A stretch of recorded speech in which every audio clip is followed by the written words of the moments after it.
So we got one, and it was like 27 pages, and I just grepped through and said, I'm sorry, when did you guys get bought out by Google? Actually, it was, when did you get bought out by Yahoo? And he's like, why? I'm like, because you used Yahoo's terms of service. Like, you should have found and replaced all examples of Yahoo. And he's like, no one reads these. Like, you didn't. You didn't read it when you wrote it. How much did you bill your client for it? And then I'm thinking, this guy's got the best goddamn scam. Like, he billed them like $10,000 to copy and paste it. And it's like, no one's noticed that, and that's 3 years ago. Like, wow, that's a scam that's so awesome. I mean, on one hand, on the other hand, like, you're lazy, and I hate lazy unless it's me, and then I'll justify it somehow. So, other things that said about this vague, what permission have you been granted to do, vulnerability assessment or pen test scope. And God, I hate writing them. God, I hate reading them. And I'm sure those of you who are hiring pen testers in that kind of space are also doing the, I hate doing this, but you really, if you're on the other side, you want to know exactly where you can go. And the good part of this is the permission granted can also be oral. So if you don't know, like you're halfway through, 3/4 through that pen test and you're poking at stuff, if you don't know, it is better to ask, because that way if they go, yeah, sure, I'm like, okay, you said I could do this. So there's no question. And be very clear, especially if you do this in email, because the advantage of email is you've got a paper trail. So ask, say, can I do this? Yes, no. Third-party audit clauses are ugly, and everyone uses them because it's, I as company A have to worry about company B's holding my data. Company B, though, is hosting their stuff at company C. So in order for me to know how my data is secured, I have to have that third-party audit clause that allows me to audit C, even though I have no contract with C. But B has to bind C and therefore let me in. That's permission. However, you have to make sure it covers you as well. So you're allowed to ask and get that in writing in some form. It doesn't have to be, on paper with signatures and, subparagraph C. You just have to have some kind of cover for this. And the final bit of laws that affect you are NDAs, non-disclosure agreements. So let's walk through a hypothetical. White hat testing systems. Now this could be an authorized, paid, you're working for some company that, we do pen tests better than everyone else. Okay, great. Our pen testers are awesomer. I'm sure you'll hear that or make that pitch at DEF CON in a week or two. You're testing systems, and you're testing, say, third-party systems. What if I'm testing, I'm doing vendor management, so I have to audit B. I'm company A, company B. Company B, though, is hosting a lot of their stuff on a third company. Maybe it's a colocation provider that also offers hosted service. Maybe it's Amazon. Maybe it's somebody. And you have to go and say, I have to test your systems, but I don't really know where your systems end and Amazon's start. So it's helpful to kind of get that whole path secured, to know where, or get that whole path understood and say, I can go up to here but no further. Making sure you have clear permission keeps you on the protected side. Now let's make this one step further. What if you are, we'll just say, the freelance white hat, as in you aren't doing this to protect your employer, you're doing this out of straight up curiosity or some kind of consumer protection. You're Ralph Nader-esque. You think you found a vulnerability in some common, well-supported, well-used platform, and you want to take a poke at it. Now, if you own it, it's a device that you own, and there, in that 32-page EULA, there isn't something about what you can and can't do. Because more and more, the EULA says what you don't own.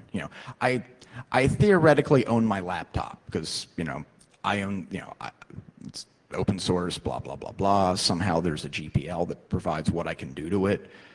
I don't think I own my phone because it's interfacing at all times with Verizon, and how far I can go depends on what Verizon lets me do with it. So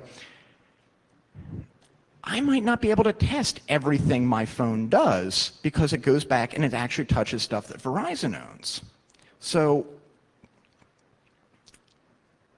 I might not have authorization to test that and authorization to break that.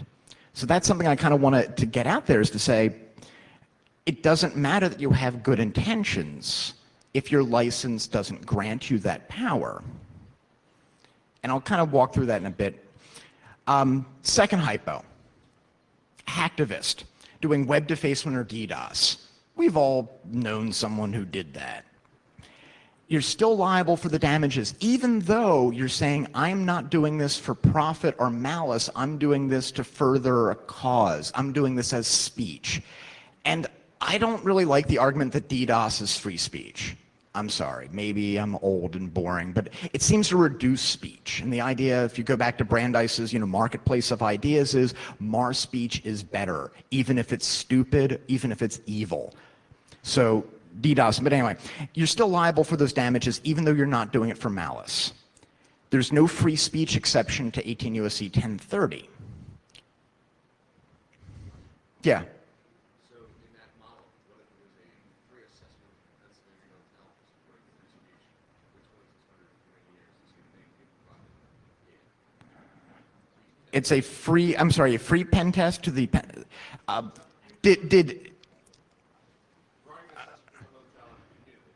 as a community, did the Hotel Pennsylvania grant you permission to do so? Probably not. So your authorization has not been granted. There is no, and the additional stuff is fun to think about and is not a defense. Like when I've done the criminal defense, like, but they did this, not relevant, sorry. So third hypo, the mere criminal. The person who just does something, except they do it on a computer to somebody else's computer. There are sentence enhancements, extensive sentence enhancements for using, for computer crime that are sort of built into the system. Every computer crime incident I've seen that's been sentenced under the federal guidelines, there are automatic sentence enhancements. Just because sophisticated means. One case in Texas, guy installs LogMeIn on a system, and they go, "Oh, so that's a sophisticated means." 2 levels in a sentencing enhancement. Like, it's LogMeIn. Like that's not lead, but to a court, to a prosecutor, like, yeah, I didn't know how to do that. Like, okay, so your VCR is still blinking 12. Anything more, anything better than that's sophisticated means? Wow.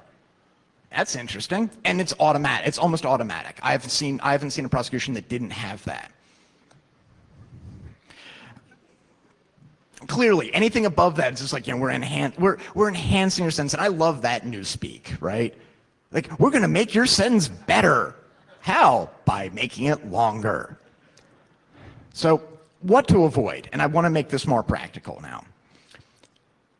Either own the box before you own the box, or get clear permission, because that's going to be your defense. You exceeded authorization. No, here's my authorization. You exceeded the scope of that authorization. Well, here's how I understood it, and here's how you're now claiming it meant. Well, at least I've got enough covered that I can argue. I got some space there to wiggle. And most prosecutors, the reason why most prosecutors have like 90 to 98% win rates is that they don't take losers. So they will, if there's something that you can go like, wait a minute, you got a decent argument there, can you make this go away?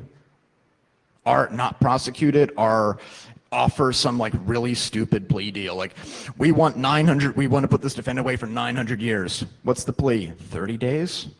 You wanted that to go away. You want something, and you won't take it to trial, so it will get dropped.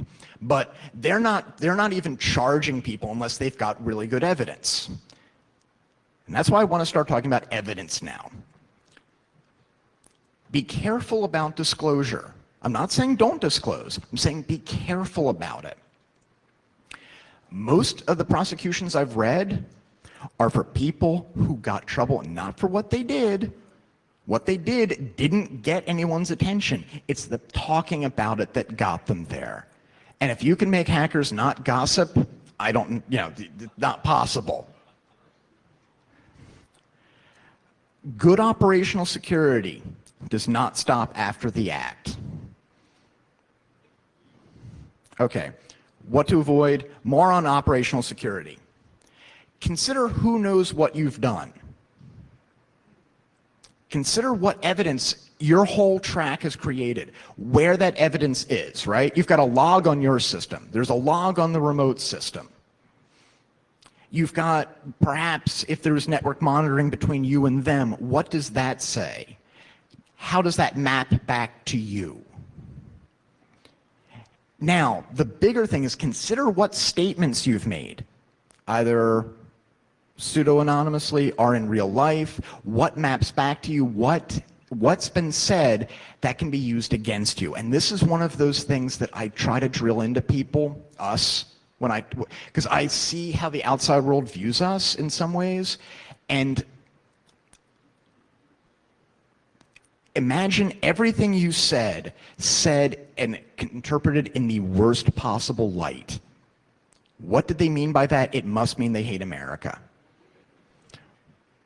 And think of, there's the Cardinal Richelieu line about, give me 6 lines by the most honest man and I will find there's something to condemn him. Except we say damnable things all the goddamn time. We say things that can easily be misinterpreted. And we interpret them in a jovial, fun way, and they don't.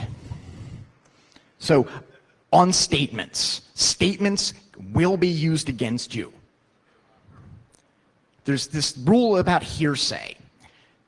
Any out-of-court statement made for the point of proving it is not admissible unless there's an exception. There are like 15 exceptions, and I won't rattle through all of them because the one that's going to bite us is statements against interest or admissions of guilt.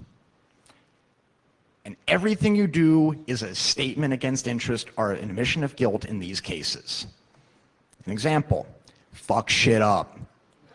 I have read that. I've read this line in more indictments, in more sentencing guidelines, in more sentencing briefs, and I think I say that at least 20 times a day, right? Oh man, you can get in there and you just like, fuck shit up, because you're like, you're doing that. Part of my job as a vulnerability assessor is I have to threatsterbate, If you own this box, what could happen? Like total fucking ownage, but you have to then make it to like a business proposition, right? It's like, this means that all your clients will hate you forever. They will burn you in effigy. Oh, okay, that would suck because I kind of want to have clients or business or whatever. So we use that term. However, that gets misinterpreted, or actually gets interpreted in that negative, ugly way. Like, think of a prosecutor as the person you've been on a 4-day road trip in a hot car with no air conditioning, and someone spilled a Coke on the seat, so it's all sticky. Like, so anything you say is going to get interpreted by someone who just wants you to die. You get that, like, you're thinking things, you're saying things like, you breathe like Hitler, right? I want you to contemplate everything you said interpreted by someone who hates you at that level. So fuck shit up means I want to ruin this machine and everyone connected to it and cause death and destruction. Because that's how it's interpreted. The Jesse McGraw case in Texas, like, found a weak HVAC box, that was controlling it, and said, oh, you could really fuck shit up there. That went into the sentencing enhancement. That earned him an extra 18 months by just saying that. And it was, you could fuck shit up. That gets interpreted as he wanted to kill people.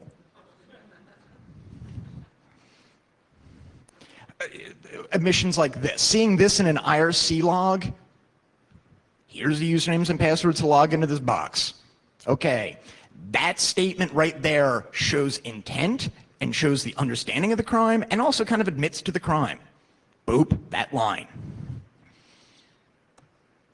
And this is my favorite, like, you're not a cop, are you? That goes back to other computer crimes that I've helped defend. Sorry, I want to make sure that I've parsed this in the most negative light. That line comes up, and it shows that you knew you were doing something that you shouldn't have. So it shows intent to commit a crime, instead of just some part of a negotiation to a later negotiation. And I'll just leave it at that. You know, you can imagine where this statement comes up most often in an IRC chat log with a supposed 14-year-old girl. Interpret in the worst possible way. These are criminal prosecutions I've helped defend. Not that I'm ever on an IRC log, talking to supposed 14-year-old girls. Okay. Finally, I want to point out about the not making things better. There's a criminal defense attorney I've worked with in the past has this great line, which is, once the bracelets come on, shut up. You are not talking your way out of handcuffs. And it's true. At that point, all you can do is make things worse, and usually we do. Because that's a traumatic experience, especially for us, because we're not used to, like, the only time you have handcuffs put around you is you're down at the Tool Lockpick Village going, I think I can do this, right? It's fun, because oftentimes they've got like some kind of nice, cute layer around them, so that way, you know whose handcuffs there are. Not, the Smith & Wessons being, whacked on you by a burly cop who doesn't want to, really hear any shit out of you. So we tend to panic, and we tend to try to figure, like, what can I do to get out of this? And they exploit that fact. And a friend of mine who works for the FBI has pointed out that they'll deliberately try to rattle people once arrested, because then they'll try to talk. They'll want to spill things. They want to, and it's the worst time ever to talk when you're scared. So consider when making statements that are recorded. This goes back to the good OPSEC rule.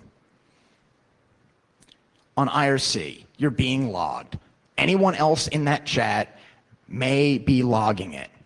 Your chat client may be logging it. That's leaving evidence behind that's going to get interpreted. So consider what you're saying. And yes, the whole bit about surveillance causes self-censorship, yes, it does. Accept that. Forums, Facebooks, Reddit, all those statements. After an arrest, prosecutors are going to go through everything you've done, anything you've said, and that's coming back at you.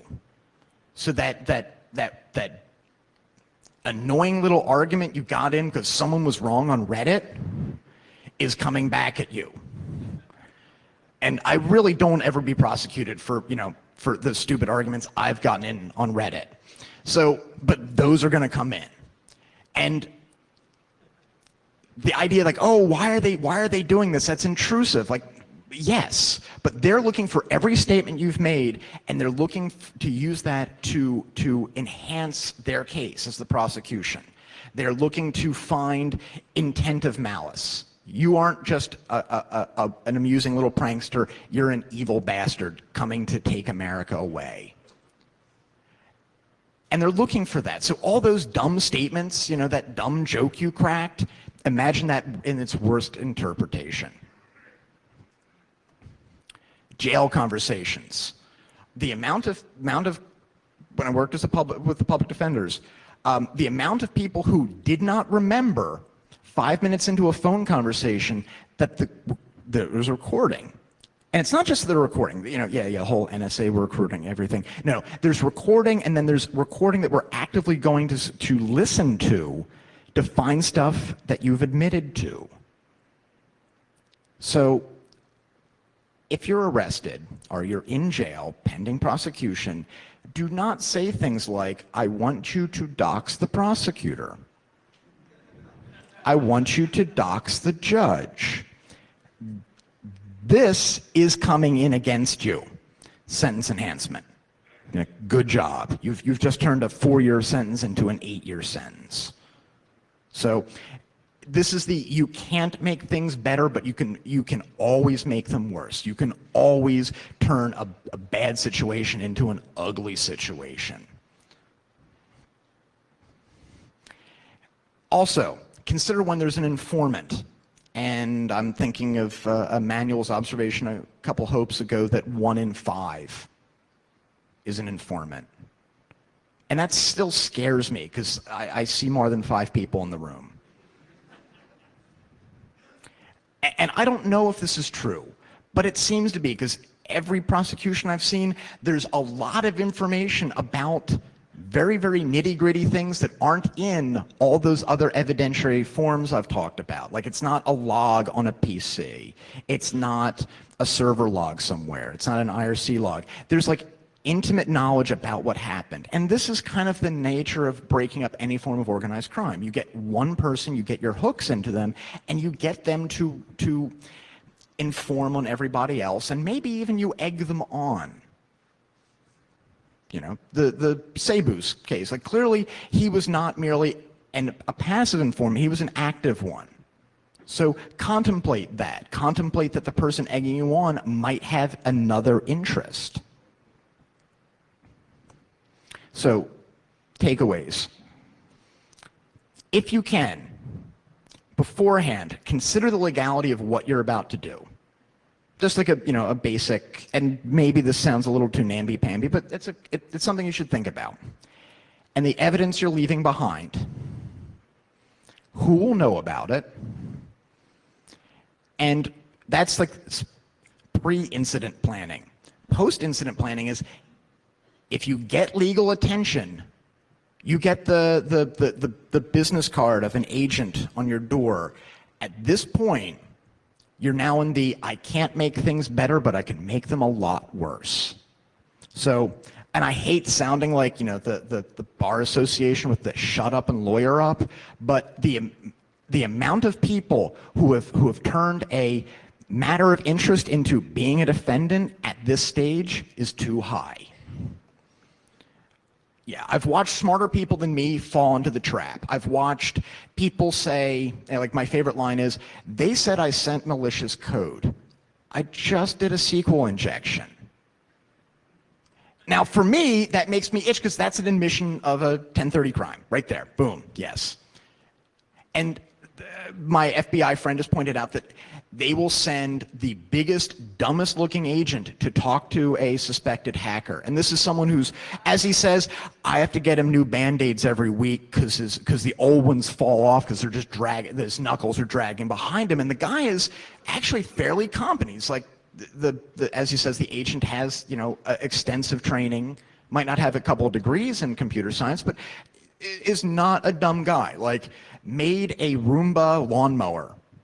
Okay, so clearly, like, someone who's on our wavelength. Like, I don't have a lawn, but I would love to have a lawn. I would love to have, like, whirling blades of death that are autonomous. So, and they send him in, and he does the best dumb act possible. I don't know shit about computers, man. So what happened here? And there's an innate reaction among us, because who doesn't like an ego stroke? So there's a temptation to explain things. This is dumb when the explanation, think of it this way. We've all done help desk. Even if it's not been our job description, we've all helped people, we've all explained to people. And there are times when you do explain things to people, and it's good for you. There are times you explain things to people and you talk about what you did, and what you're doing is you're going from person of interest to, will the defendant please rise? That's something to be worried about. So at that point, you're like, I need to have someone parse everything I'm going to say just to make sure I do not walk myself into the trap. Okay, questions. Ask them now or ask them later.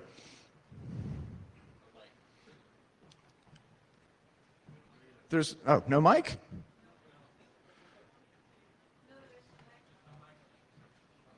I'm not messing with the AV system, so bellow.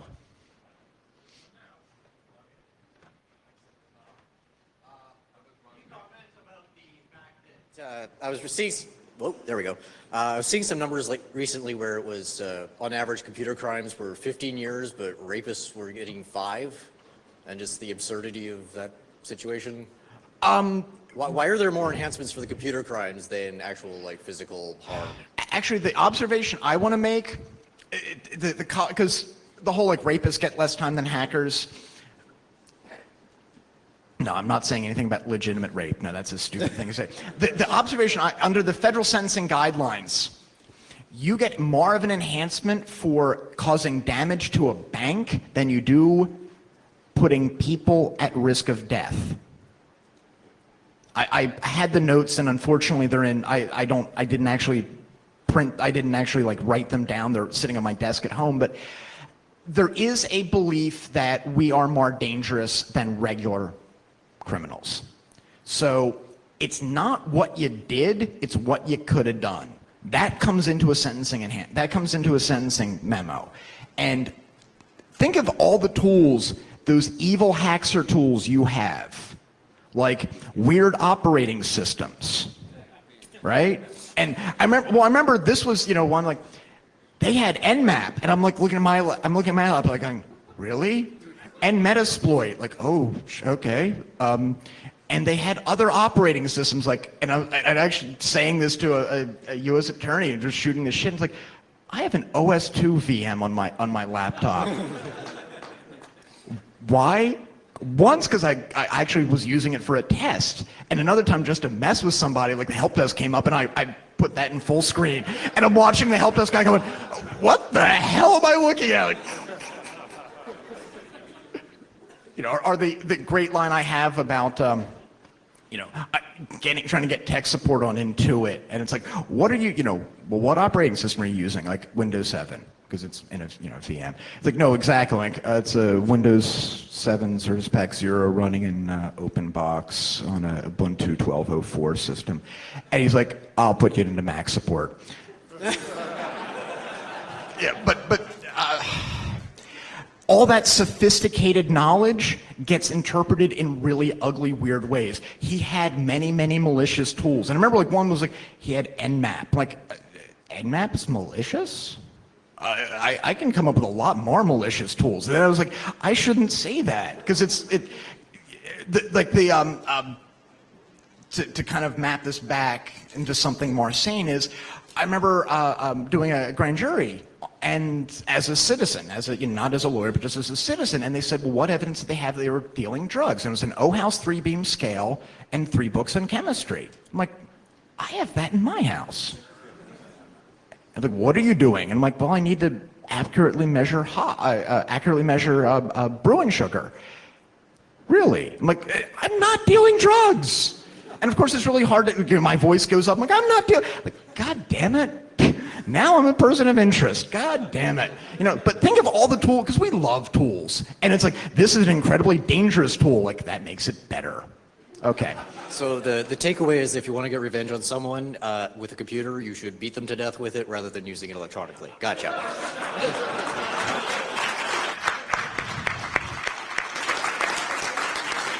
I think that's Lenovo's next ThinkPad commercial. Yeah. This is a silly, sort of a silly question. If you go back to the ugly days of the 90s, where things like strong encryption were considered armaments, has anyone ever tried using a Second Amendment defense for a computer crime? Kinda. The self-defense argument I talked about earlier. The problem is that the CFAA is broadly written with very few protections. So common law defenses, it's self-defense. I've heard it argued, there are like 4 law review articles, and no one successfully raised it yet. So I might try to raise the Second Amendment one, but that's what we call desperate. There's a line I have, and why mine, I try to do more nuts and bolts stuff, is appellate cases. This is a case that gone to trial, didn't come out the way someone liked it, and then appealed, and that makes our law. And that's your name versus the United States, or your name versus the Commonwealth of Massachusetts, or whatever. The problem is that, yes, you're historical because you've made the law and you've changed it, but it meant that you spent way too much time hanging out with dickheads like me for like talking about fine points of law that affect your life. I would like you to not have to make appellate history and like let you steer clear of that. So while it's an interesting argument to bring up the Second Amendment, that's both desperate and it means that you've been charged, and all the good arguments didn't happen because there's such damning evidence against you. So like I'm winging with this, and you'll get the curse from the judge, which is, counsel, you make an interesting argument. And we're good at giving really backhanded compliments, like my learned colleague, which means idiot. So that's an interesting argument. It means I'm gonna make you brief that, and I'm gonna make you write 40 pages about how much of an asshole you are.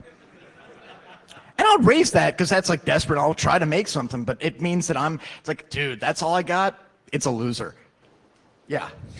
Can you comment on the Supreme Court's responses to anything tech? My understanding is they're kind of idiots. Realize that judges have to be generalists.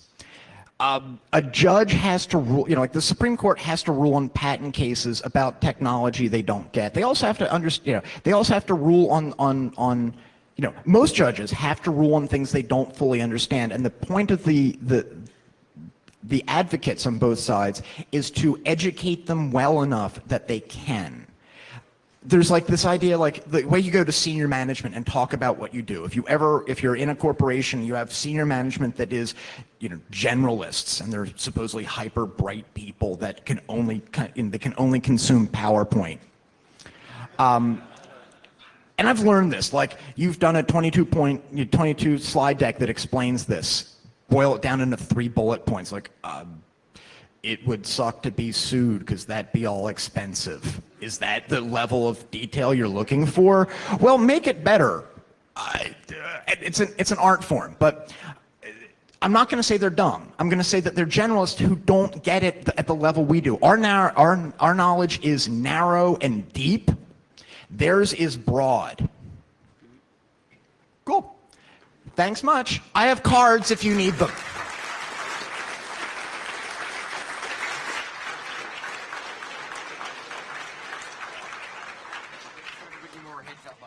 I'm out. That's cool.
Good morning. How many here just to get a good seat for the keynote? They're all the same people are just still here all morning, camping out. I think there are people who are sleeping last night in this room. A couple of announcements. Again, we will be streaming, folks who didn't hear in the last talk, we will be streaming the keynote next door in the big room, on the 6th floor, on the mezzanine, the big 40,000 square foot floor on 2 screens, and downstairs at the bottom of the escalators where the concert was last night. So this will be a serious crowd control situation. For safety reasons, we really need to get people distributed in all these rooms come keynote time. But I want to detract from this talk. We all know who the EFF is. We all love them. Four of them are here. The 5th one is en route by a cab right now, and will be here momentarily. But a lot has happened in our community over the past couple years since the most recent Hope number 9, which it's almost mind-boggling to think back just what all has happened in the past couple of years that EFF has been involved with, we've all been following. So you've all read the description of this talk, but basically we've got a group here of some of the finest lawyers, activists, technologists, and policy analysts from the EFF. And this is going to be not just a talk, this is going to be largely Q&A. So I'm going to let them introduce themselves, and you will all have an opportunity to ask the EFF about things that are on your mind. Thank you.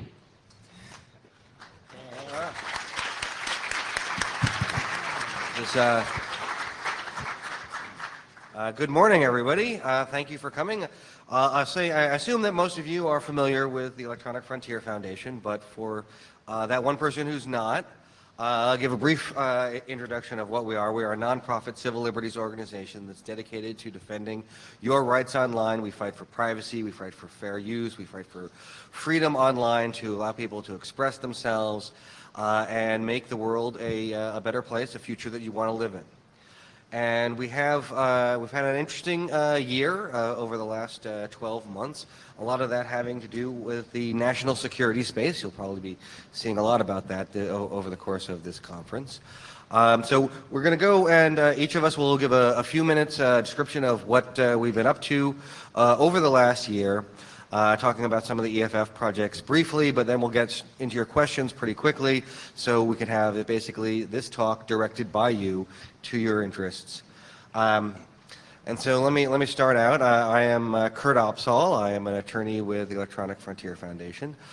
So I work on several of our cases, our NSA cases. We now have actually, as of earlier this week, we have 3 cases that we're working on against the National Security Surveillance Program.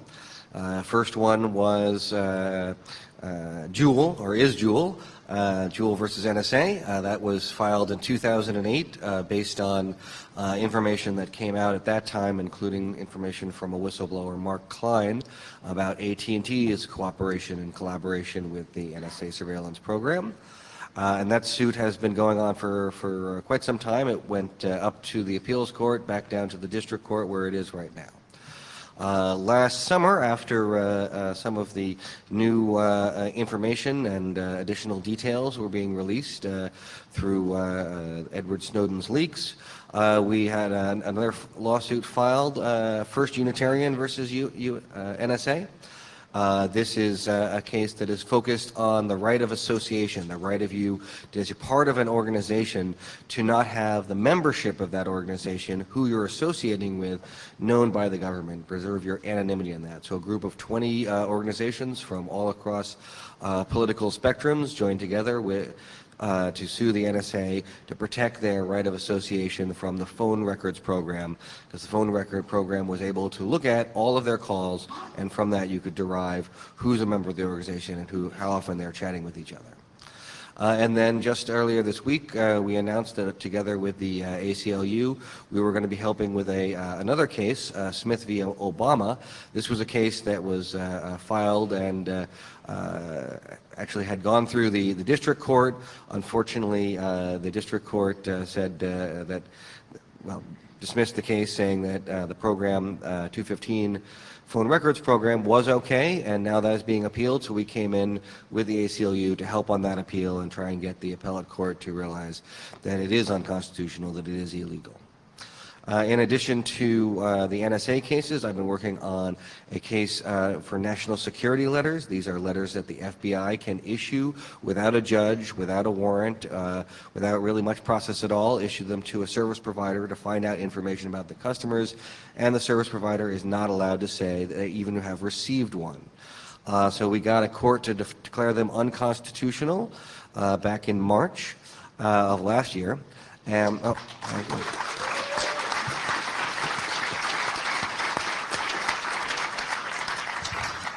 the government has appealed that, as you might expect, so we are defending that appeal. We just finished the briefing, and we're expecting to go to oral argument probably in 5 or 6 months.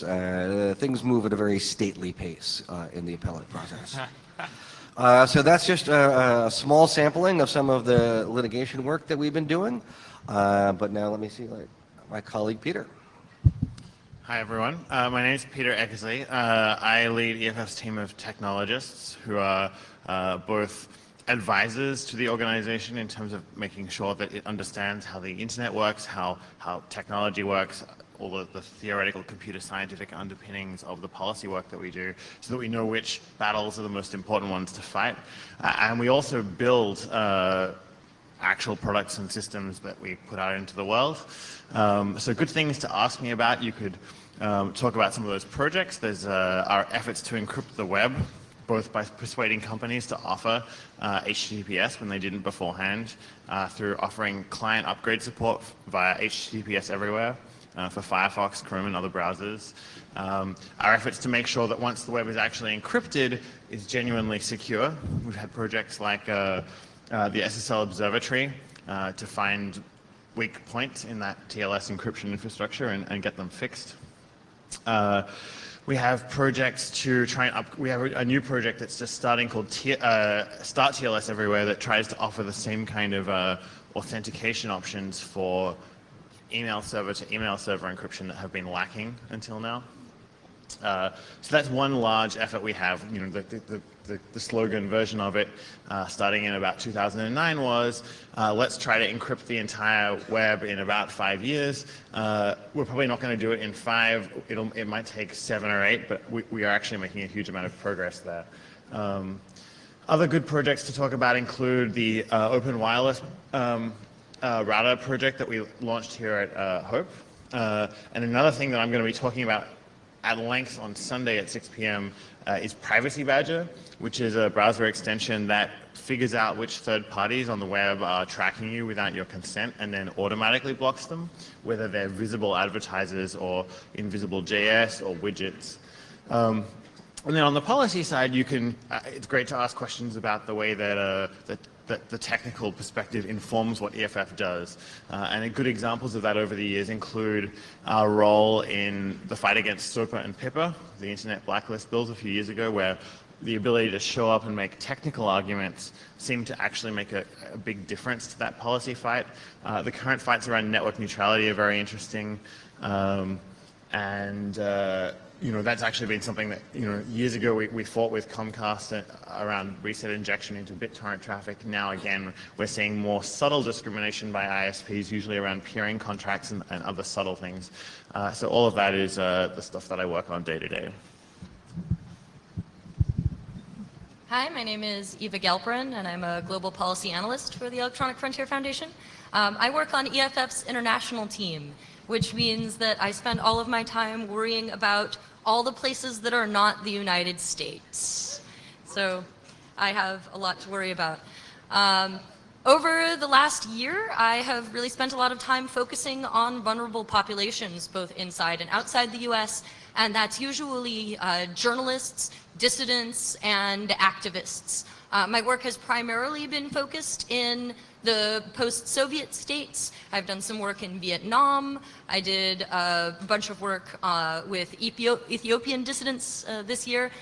Later, you can ask Nate about that time that we sued the government of Ethiopia, which is an ongoing case. I spend a lot of my time working on the privacy and security advice that EFF gives to these vulnerable populations. So I've spent time working on revamping EFF's long, out-of-date surveillance self-defense guide. I have just helped launch the digital first aid kit along with a bunch of other NGOs, which I hope will be useful for people who have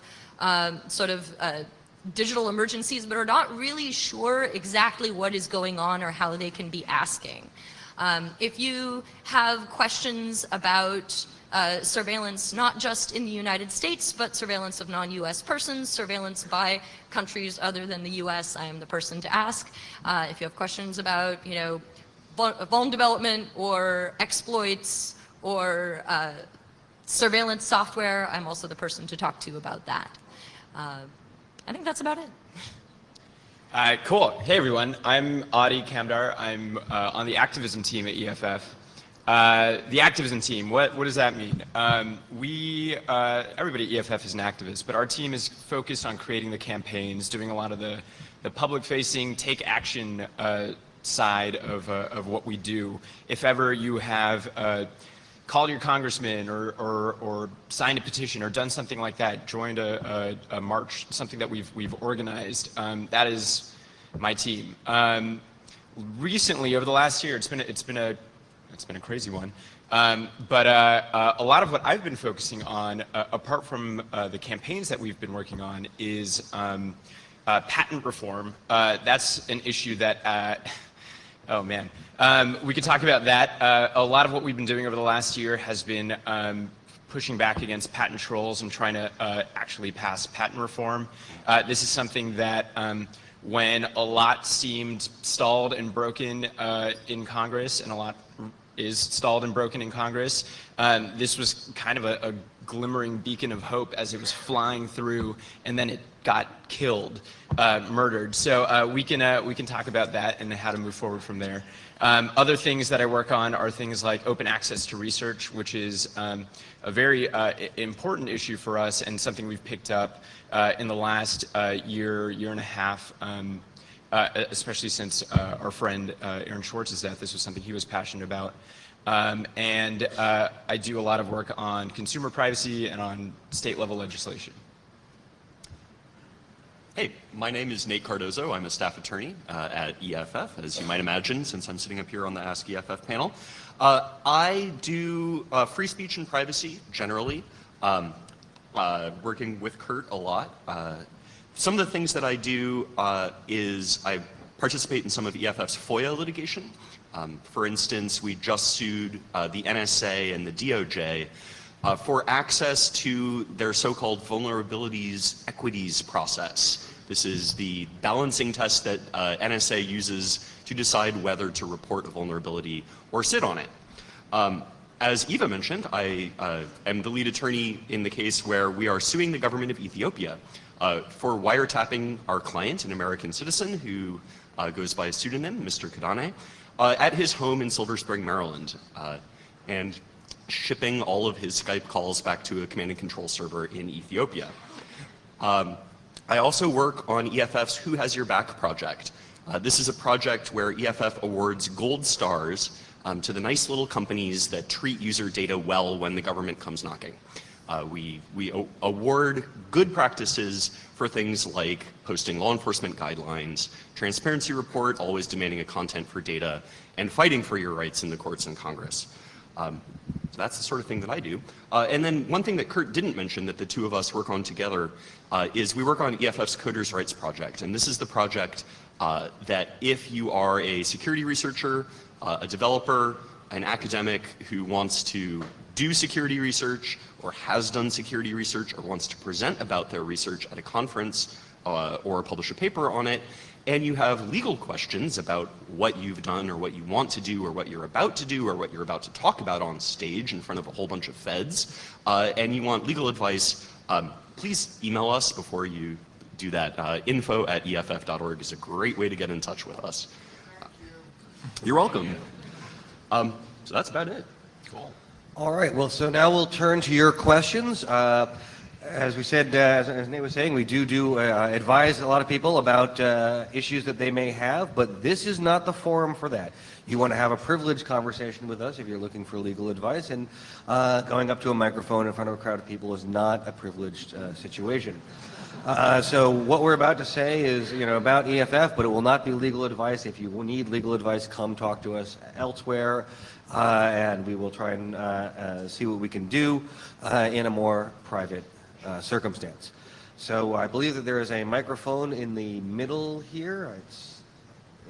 In this middle row here. So if anybody has a question, we can begin. Hi, I have a question about FOIA. Now, you mentioned that the EFF is currently involved in several FOIA suits. I've filed FOIA requests myself. I've filed a couple of appeals. Could you just outline the process by which, how something goes from just a FOIA request into an actual, a lawsuit against a federal agency? Sure. So question is about FOIA. FOIA is a federal law, so as the question assumes, you can only file a FOIA request for a federal agency. Every state has an equivalent. California is the Public Records Act. A lot of states it's called FOIA. Sometimes it's a sunshine bill. But what you do is you write a letter, generally, can be very informal, saying, this is my FOIA request, here's what I want. In the federal system, they have 20 working days to respond. If they don't respond within 20 working days, you can just plain sue. And sometimes that's what we do, and that's what we did in the vulnerabilities equities process FOIA that I mentioned. We didn't wait for their response because they blew their statutory deadline, so we just plain sued. Sometimes they do give you a response which says we're working on it, and therefore you have the right to sue then and there. Sometimes they give you a response saying go fly a kite, we're not giving you anything. There are 9 exemptions to the FOIA, which I will be happy to get into, but this is probably not the context. And they say that the documents that you wanted are exempt. And at that point, you can appeal. The appeal is just another letter that you write saying, hey, you guys, you're wrong. They're not exempt for these reasons. And then sometimes they actually turn around and say, oh, yeah, you're right. Here it is. But usually they say, no, go fly a kite, and then you can sue. So that's pretty much the way you do it. You just, we're lawyers, so we know how to write a complaint. It's not that hard to sue in federal court. I would recommend if you want to do it, talk to a lawyer, get a lawyer, or if you want to do it by yourself, just go to EFF.org and look at some of our FOIA complaints and crib from them. They're yours for the cribbing. Hi, I just wanted to get a general feeling from you all about how safe it is to be doing DDoS, using the computer, using the internet for free speech to protest different companies. Just kind of a general feeling. I'm sure you've been involved in many litigations, but is it getting safer or more dangerous?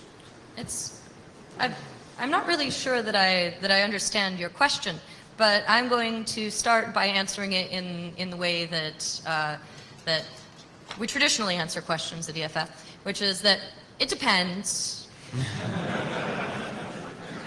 and it's complicated. But I would start by saying that your free speech rights online are definitely under threat, no matter where you are on the planet right now, no matter whose jurisdiction you are in. In some places, your free speech rights are more under threat than others. If, for example, you would like to come out and write something online opposing the Chinese government while located in Beijing, this is not going to work out well for you. If, on the other hand, you are in the United States, you are protected by the First Amendment. But there are also a number of ways in which the First Amendment is really under attack, and I imagine that Daniel Ellsberg will discuss this at length in his keynote. Furthermore, we're actually seeing some really interesting developments in countries that you wouldn't normally think of as big opponents of free speech online, like Australia and the UK. Just in the last couple of days, We have seen some legislation in the UK which has really vastly expanded the surveillance capabilities of GCHQ, and that's the British equivalent of the NSA. We've seen some legislative proposals in Australia just earlier this week that would essentially make it illegal to do the kind of reporting that the Washington Post and The Intercept and The Guardian have done on the Snowden leaks, if these leaks were about national security issues in Australia. So if you think that threats to free speech only exist in authoritarian regimes and that the world is really divided up into the West and the rest, this is simply not true. So I think that's an important point to make. The other is you asked a quick question about DDoS. It is true that one of the ways in which free speech online is under attack, especially in certain countries, especially in the post-Soviet states, is that if somebody uses a platform or a service to speak out against the government in some sort of political way, the pro-political forces will turn around and launch a distributed denial of service attack against that platform.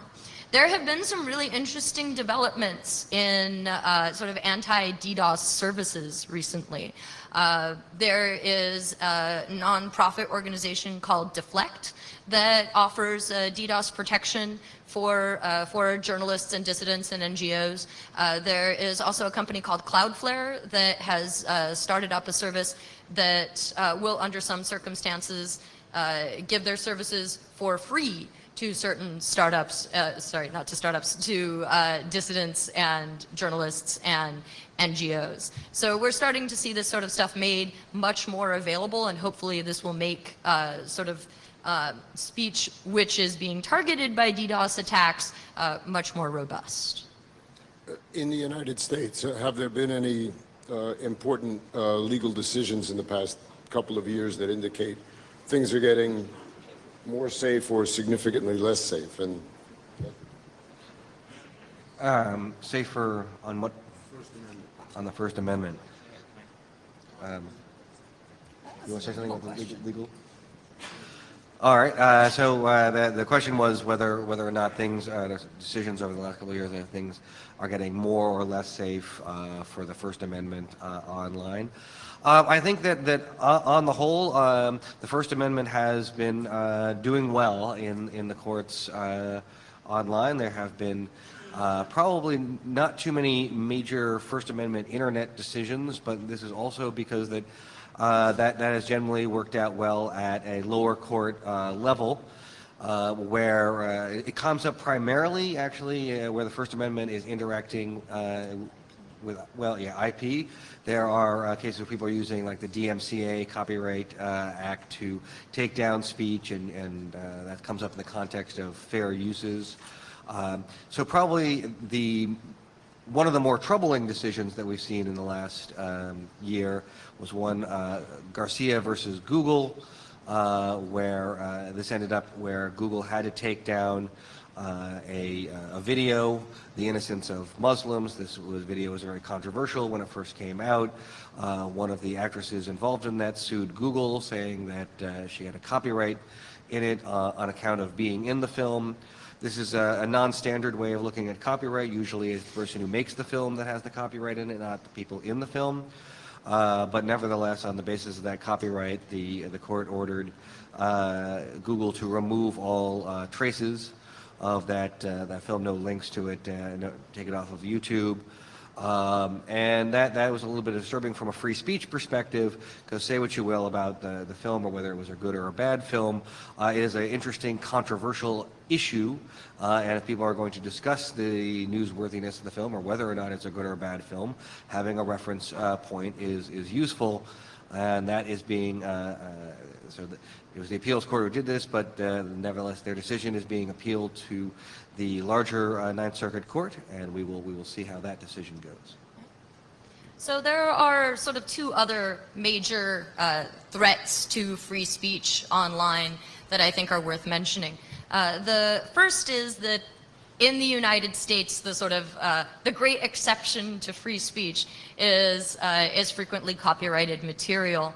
And one of the interesting things that we've really seen in the last couple of years is a movement to sort of export this view of free speech to other countries in the form of free trade agreements and multilateral trade agreements, such as ACTA, which we killed last year.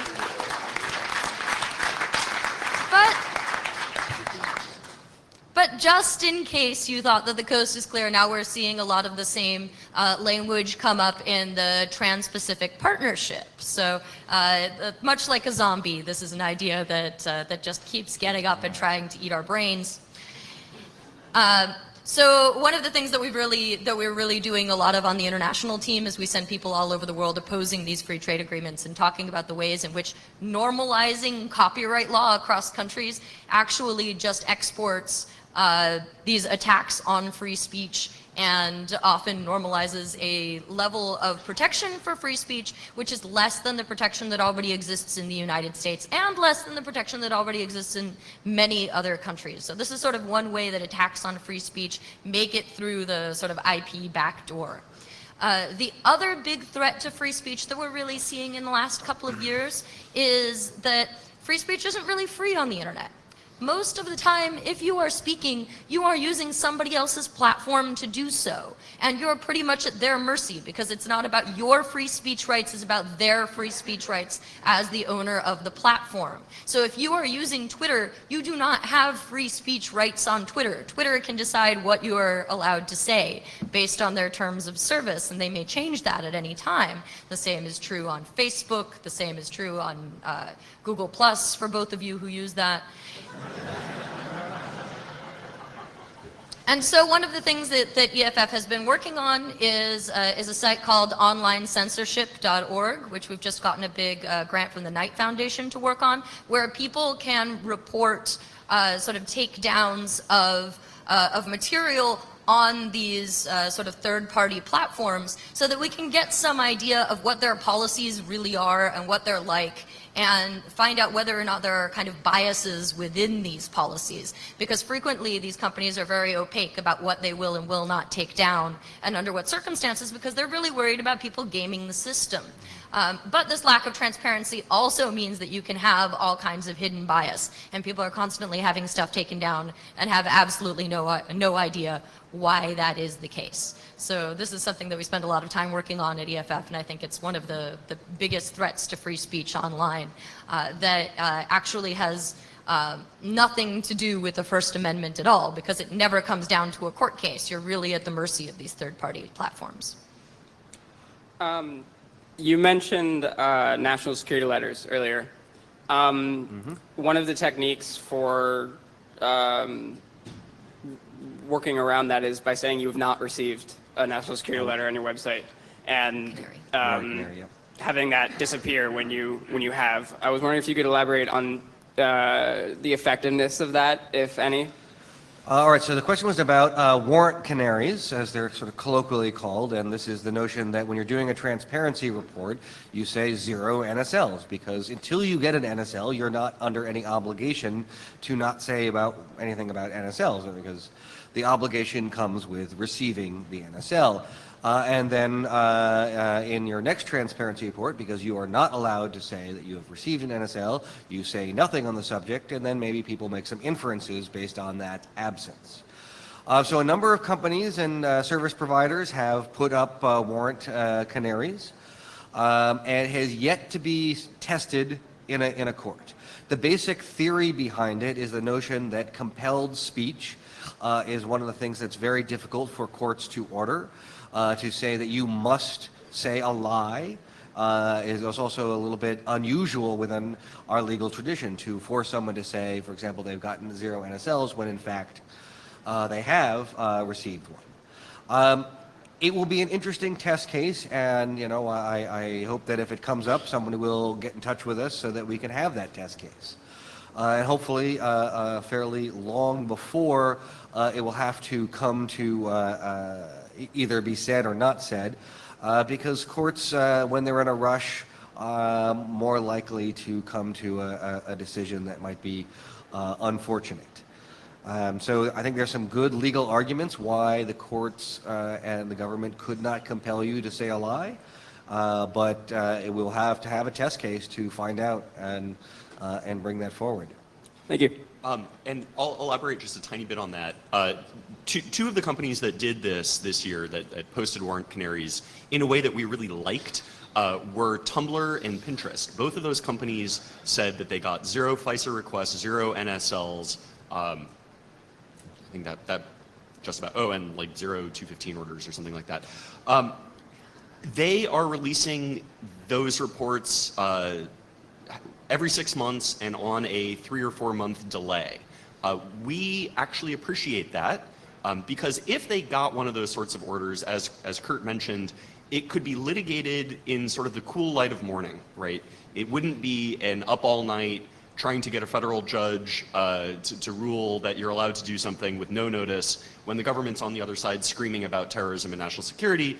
It would be an actual reasoned, we would have time to write a good brief, because writing a good brief takes, you can do it in a single night, and we've had to do that from time to time, but a couple of weeks really helps. So if you're considering doing a warrant canary at your own service provider or your startup or your company, think about whether you want to do the sort of daily, we didn't get any FISA requests today. We didn't get any FISA requests today. Or if you want to do it every 6 months, because we think that we at least would appreciate the time. If we're going to be the ones briefing it, think about giving us 6 months to do it. Thank you. Most everybody here, I expect, understands the importance of freedom, anonymity, privacy. My question is about outreach. When I try to get people interested in EFF, for example, they tell me privacy is dead. The government knows everything about you. Get over it. What do you say to that? Yeah. Man, you're hanging out with Scott Neely from Sun Microsystems. So I spend a lot of time answering this question. And you would think that this is a sort of more compelling statement in the United States than in other countries, especially given the Snowden revelations. But I have talked to activists in Egypt that, before the uprising and the revolution and the counter-revolution said, oh, we just do everything in public because the government knows everything all the time anyway. I've talked to people in China who say this, people in Vietnam, places where it is very clear that the government wants everybody to think that they know everything. And what I tell them is this, especially if these are people who are, actively opposed to the government. I tell them, this is what the government wants you to think because it makes you powerless. When you give in to privacy nihilism and you decide that you're not going to do anything, you've let the government win already.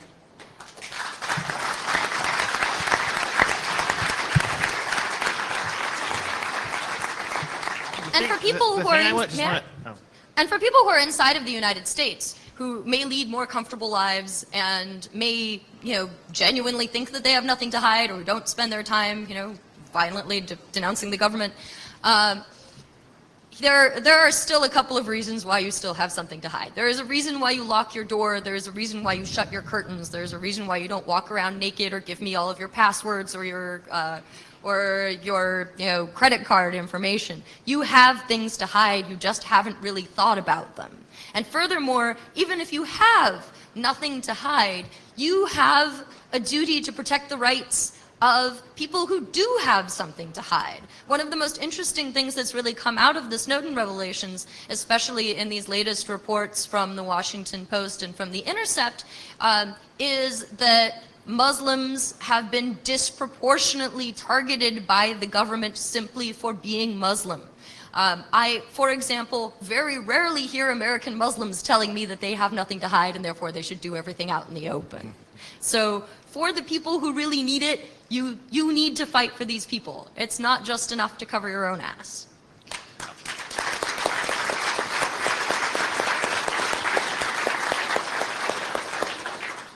I think the truth is, speaking to a room full of hackers, it's up to you guys. whether the government has all of the information about every person in the United States, or in fact in many other countries. If we go out and we build technologies that are structurally secure, especially against dragnet surveillance, where someone can just tap a fiber and get everyone's email, get everyone's browsing history, get everything from a single or a handful of points of collection, then that's the world we are going to live in. Whereas if we go out and we build systems where there aren't those single points that can be tapped so easily, then that's not going to be the world we'll live in. There is always going to be a cat and mouse game, a fight where your device gets hacked by some ODE somewhere if someone targets you, and governments are going to use that. But that's a very different game, and it's very much more costly for governments to be going around and figuring out how to launch exploits against everyone's devices. And there are defenses we can start to put in place when that happens. So I think the answer is, your friend is right only if she gives up, only if the people in this room give up. But if we turn around and we build a secure internet and secure devices, governments won't know everything about us. And one other quick thing to build upon what the gentleman said.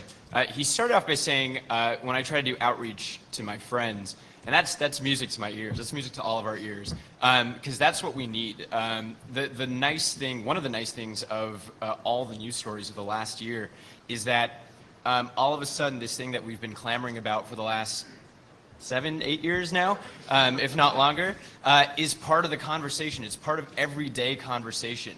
And that only happens when you guys make it part of the conversation, when you actually talk about this with other people, when you actually share these stories and our blog posts and actually take action. So please, thank you for doing this sort of outreach. You may run into these obstacles and walls, but I encourage all of you to follow what he's doing. All right. First question is actually for the audience. How many of you have actually had to call the EFF about something? Whether it's just asking a question or anything? No, not as many as I thought. Curious. I've had to phone you guys a couple of times on things. Just mostly questions because I'm from Canada, and so coming down here with interpretation of laws. If any of you find me outside of one of the talks, I owe you drinks. So, second thing. Pleasure to work with you. You had mentioned you do a lot of work internationally. I'm curious what sort of efforts you've got going in Canada, just out of curiosity as a Canadian. Well, the majority of my work in Canada is done in conjunction with Citizen Lab, which is a academic institution affiliated with the University of Toronto and the Monk School of International, I think it's just the Monk International School. Anyway, so a lot of what we do is I work with a group called ASL 19, which is made up largely of sort of Iranian expats. We do some work on Iran based out of Canada. We have also done some work on Canadian surveillance in conjunction with Citizen Lab. We have done work on Canadian IP law. Now, this is an area thoroughly staked out by Michael Geist, who is practically synonymous with Canadian IP law. But we've done a lot of work with him and with CIPIC. So yes, we are very concerned about Canada. Canada, not just America's hat, and. A place where, in fact, the laws are different and you still, need to defend human rights. And a few of our colleagues were actually just up there a few weeks ago because there was a TPP meeting up there. And as Eva mentioned earlier, this is one of those trade agreements that we're trying to launder off all these bad laws, especially around copyright. And one of these big meetings that happened behind closed doors with no civil society input at all was happening up there. So we actually had a very awesome campaign up there where signs and flyers and protests and everything. It was great. Just for reference, I prefer to think of Canada as the left department over a really loud party. So, last questions for the audience. If there's an open seat next to you, I'm getting booted from mine, so if you could just put your hand up so I can go somewhere else. All right, there's one back there. Thank you.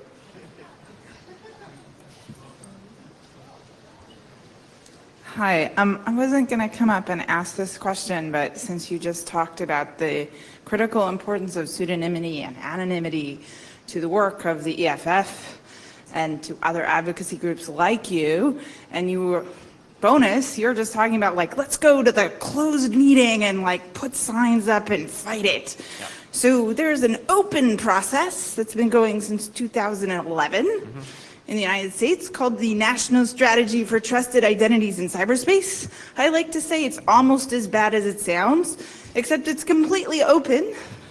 There's like, now we have like maybe 100 folks showing up. And I'm one of the citizen advocates that's been active the whole time. And advocacy groups like yours and others are choosing not to participate. And the strategy explicitly calls out the need to maintain pseudonymity and anonymity online. And my concern is without active engagement from citizens and from knowledgeable folks like you, that we will lose these rights because they will make verified identity online a requirement, and it will become so easy that we won't have free speech online. So I'm confused by the stance of your organization and several others to not engage in open processes around these issues that are to build the future infrastructure and the future policy to maintain pseudonymity and anonymity online. So I'd like to understand how you're choosing what you're engaging with and why you're choosing not to be involved in open processes that are shaping the future and being pulled together in these multi-stakeholder ways. So to answer that, we actually have had some involvement in NISTIC. So NISTIC is this initiative by the federal government to try and build some set of standards for how, when you talk to the government, some government agency, whether it's maybe the IRS or the Veterans Affairs Department or some other department, there's a method that they can authenticate you online. And as you can imagine, this kind of conversation between government and industry about how it's going to do effectively the online version of ID cards or multiple different types of ID cards turns into an incredibly complicated, perhaps like, sometimes pathologically complicated. It's the kind of process that might not produce a result. Process or and debate around how governments are going to rely on private identity providers. And so EFF has actually participated in proposals into that process for anonymized and pseudonymized identity systems. There are grants being given out by the government to try and support that, and so we work with academics who want those grants to say, hey, why don't you build, as part of the response to this call for designs, let's build the real privacy-preserving anonymity system, or optional identity system where you can say, yeah, identify me or don't, depending on what you'd prefer. And of course, those things haven't actually been picked in that process. But as an organization, EFF has to be strategic about large, complicated bureaucratic processes that we do or don't participate in. Because if you look around the world at potential processes like that, that could affect the internet in bad ways. I could probably give you literally dozens of them inside multiple standards organizations in the internet standards space, in government activities, etc.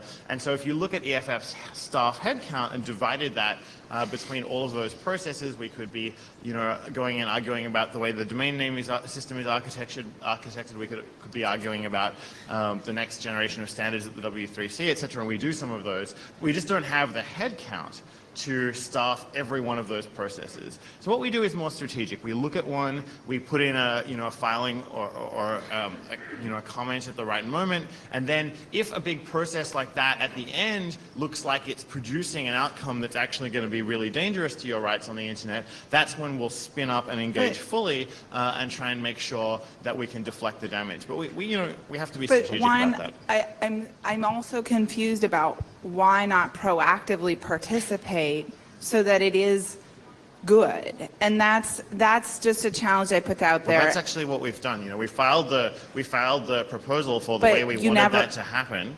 Anyways, I'm just naming an issue that I think is a challenge for all of these groups, but I think proactive participation in open process is a good thing. Anyways, Aesthetics and I are presenting about this at 11 tonight. If any of you are interested in learning more about what's happened there. Thanks. Thank you.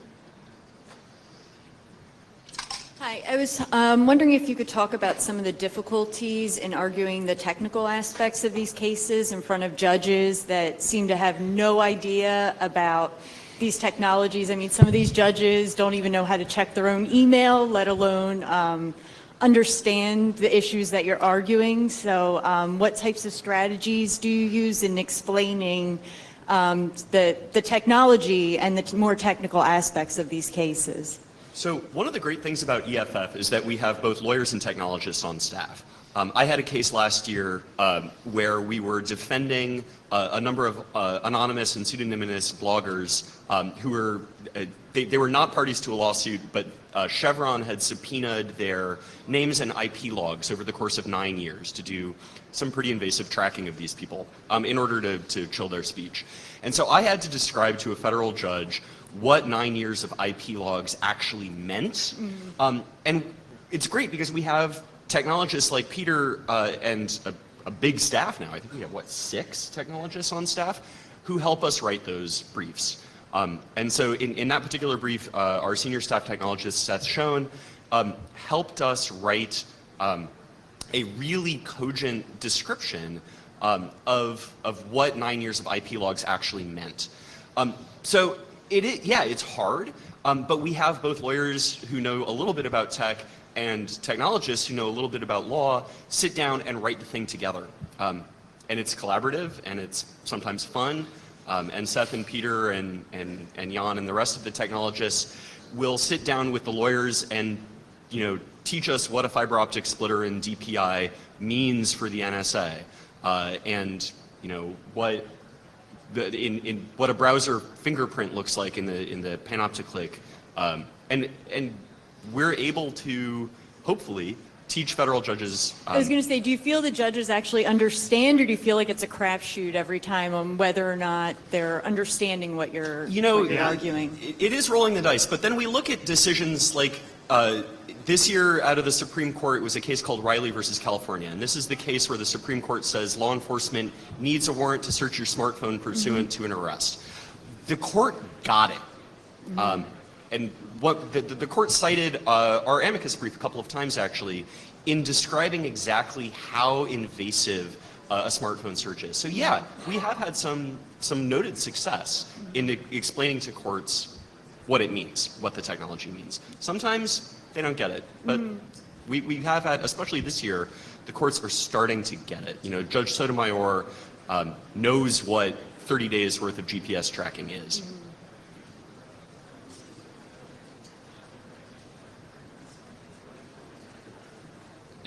I was writing my question. I thought he was in line. Okay. So I was most recently in Ecuador, where there is sort of a growing internet freedom community that is linking up with other UNASUR countries, like Argentina, Brazil is pretty exciting right now, and Chile.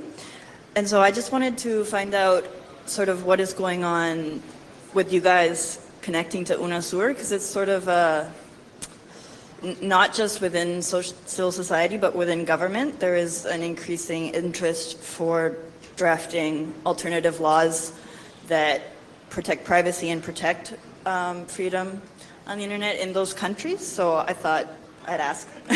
All right. Yeah. Your question was, well, I suppose not specifically about Ecuador, but as a matter of fact, one of my colleagues, Katitza Rodriguez, is currently on a Latin American tour. She is originally from Peru, speaks fluent Spanish, and is incredibly well connected throughout the Latin American sort of netizen sphere. And so she is traveling throughout Latin America right now, talking to grassroots groups all over, specifically about this issue. She's talking to them about surveillance, and she's talking to them about, drafting sort of alternative legislation. She was also very much involved in the drafting of the 13 principles of the application of human rights law to mass surveillance, which is a document which was written and signed by hundreds of NGOs all over the world. and which we're sort of holding up as our answer to, so what should surveillance law look like in countries in both U.S. and outside of the U.S. And she's been very influential in the latest UN report, which essentially said, we don't think that mass surveillance is really consistent with human rights law and your right to free speech and privacy. So yeah, we've made a lot of progress in this area, and I hope that we will make more as Katitza's Latin American tour continues. All right, we were just told that was the last question, so thank you very much for coming.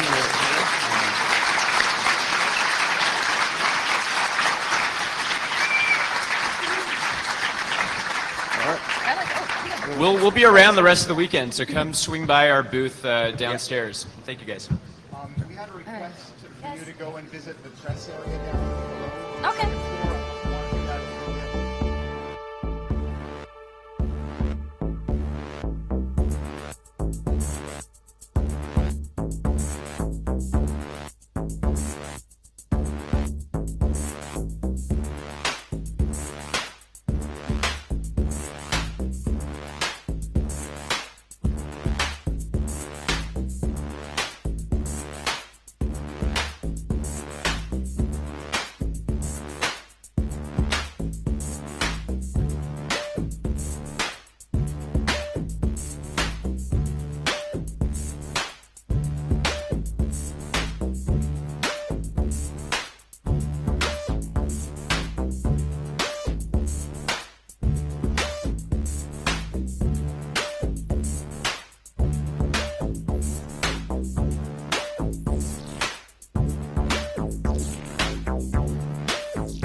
mic is turned on. Hello?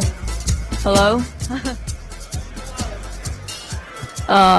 Great. So I have sorry about the technical difficulties, which are now resolved. Thank you for your patience. I have an announcement that if anyone from the press is here and wants to interview the EFF panelists who just spoke, this fellow here will escort you to the press room. And so, yeah, you can just meet him over here. Great. And now we're actually just going to start our presentation, Secure Drop, a WikiLeaks in every newsroom. Woo! Thanks, guys. Awesome to see so many people here. So yeah, this is Secure Drop, a WikiLeaks in every newsroom. My name is Garrett, and I'm a security and privacy engineer at Mozilla, and I also work on Secure Drop. This is Bill. Hi there, I'm Bill Buddington. I work as a developer at the Electronic Frontier Foundation. We also have our fingerprints up here. Hi, I'm Jan, and I work as a technologist at the Electronic Frontier Foundation. So we all have day jobs. We work on Secure Drop for Freedom of the Press as well. And quickly, Freedom of the Press Foundation is a nonprofit that was founded in December 2012. It was originally created as a fancy way to launder money for WikiLeaks, but since then it's kind of expanded its scope. So now we fund and support a lot of really cool projects focusing mostly on public interest journalism. And we have a really cool board that has some awesome people like Glenn Greenwald, Laura Poitras, John Cusack, who's a huge supporter of press freedom, awesome, and Ellsberg and Snowden, who you'll be hearing from after our talk. Woo! So yeah, we continue to process payments for WikiLeaks. If you want to donate to them and don't like how it's being blocked off, you can go to our website and donate to support them. We also do fundraisers, crowdfunding campaigns for encryption tools. We crowdfunded transcripts for Chelsea Manning's trial, which would not have been made public otherwise. Thank you.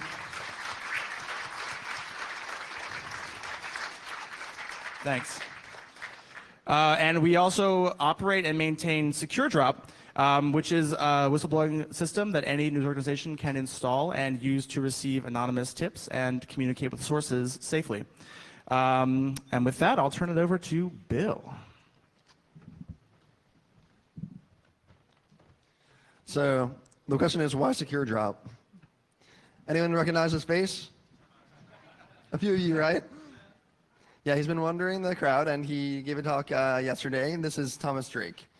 He leaked information about fraud and abuse of the NSA, part of the Trailblazer program in 2005. He was indicted under the Espionage Act under Obama.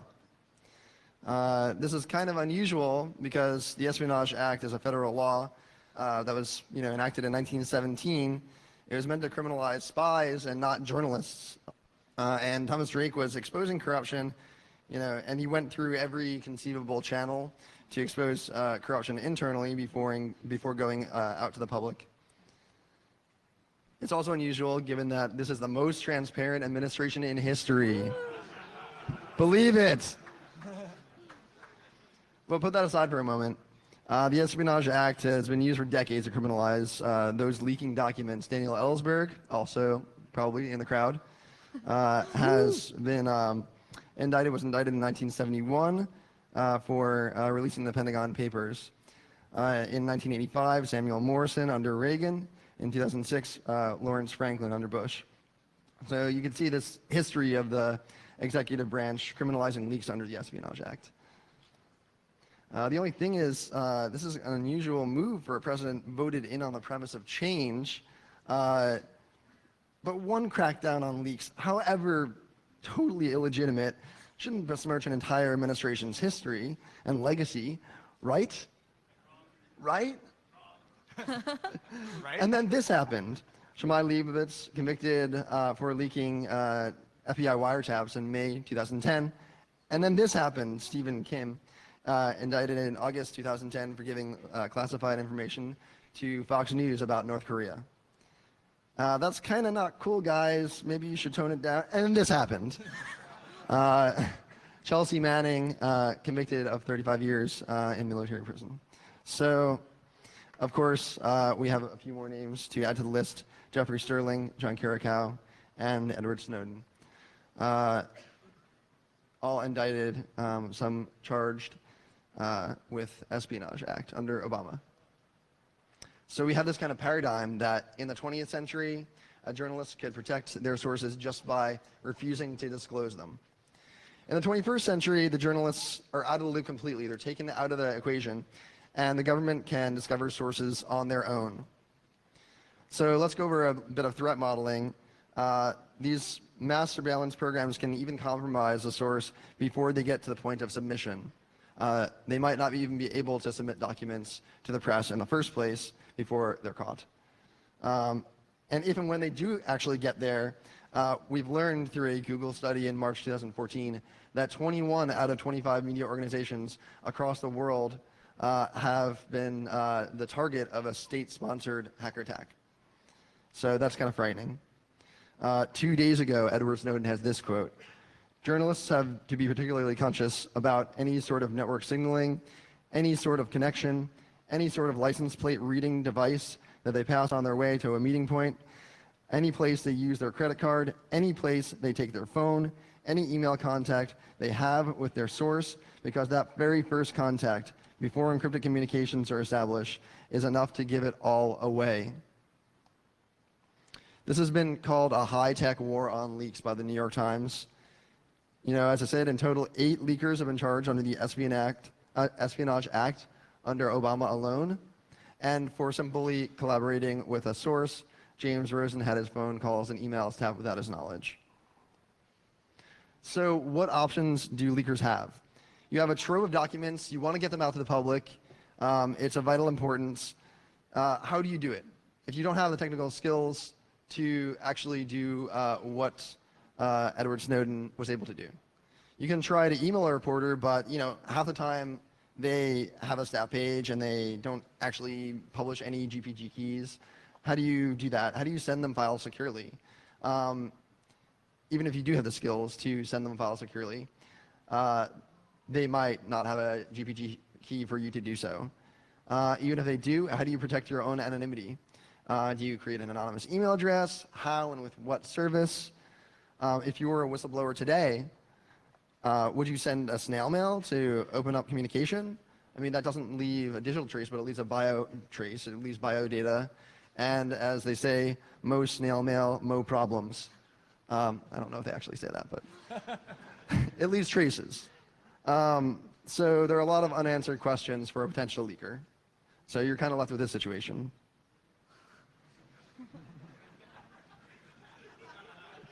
So with that, I'll turn it over to Jan. Thank you, Bill. That was great. So, yeah, so we were in this situation a few months ago, and we thought, well, not that we were leakers, but we saw that other people were in this situation, and we thought, well, how do we fix it? And our solution was SecureDrop.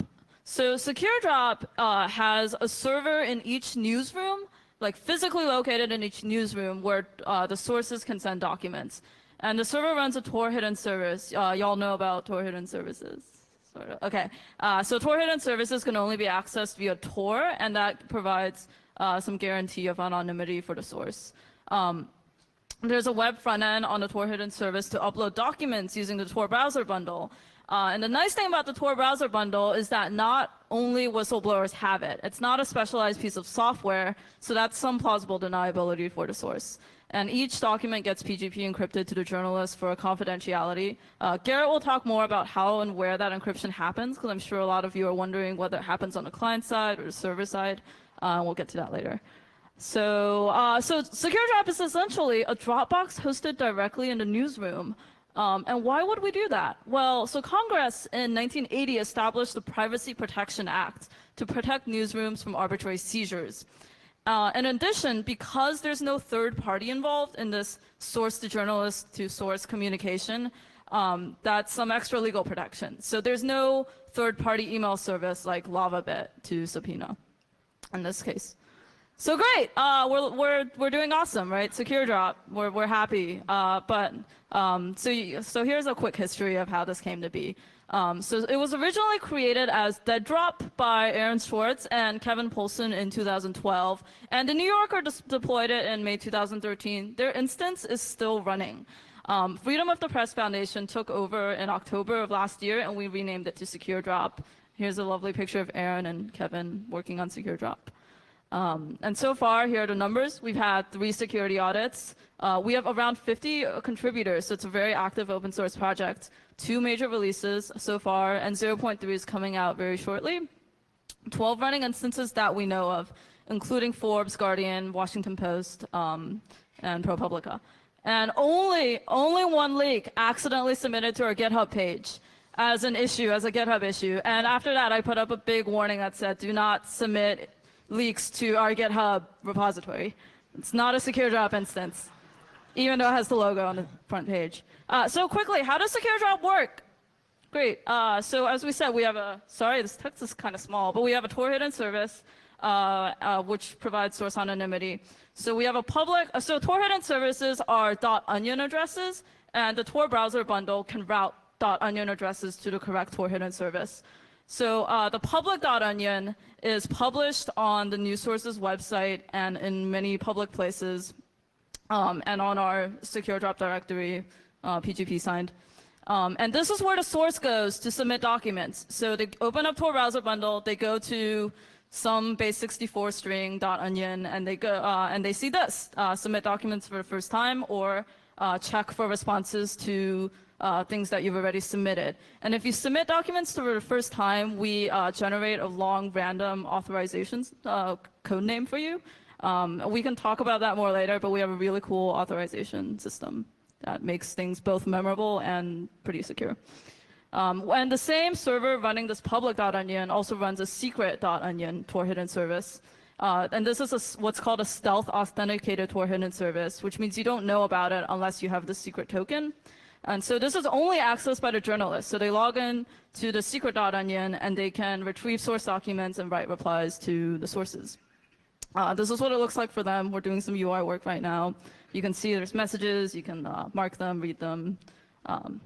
But by the time they get to this point, they're GPG encrypted. So the journalist has to take them off that's on a USB stick and move them to an air-gapped machine. So only the air-gapped machine has the secret key to decrypt these documents. Quickly go over this. Great. And so the point of having the air-gapped machine is so that we don't have to take the secret key off an air-gap ever. And once they get to the air-gapped machine, they can decrypt documents, they can scrub metadata, they can decide what they want to publish, and move just the parts that they want to publish to a different USB stick and take it off and move it to their personal computer and start publishing. And the additional server is a monitoring server, which has this OSEC alert system to see if the app server hosting these .onion things are still active. And if not, they send out these SMTP alerts. Here's a diagram. We can talk more about it if you have questions, but Garrett's going to talk about some of our future plans for Secure Drop now.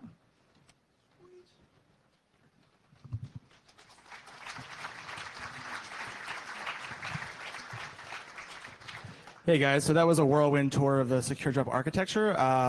Show of hands if you understood it. Oh, wow. You are all lying. 4 minutes.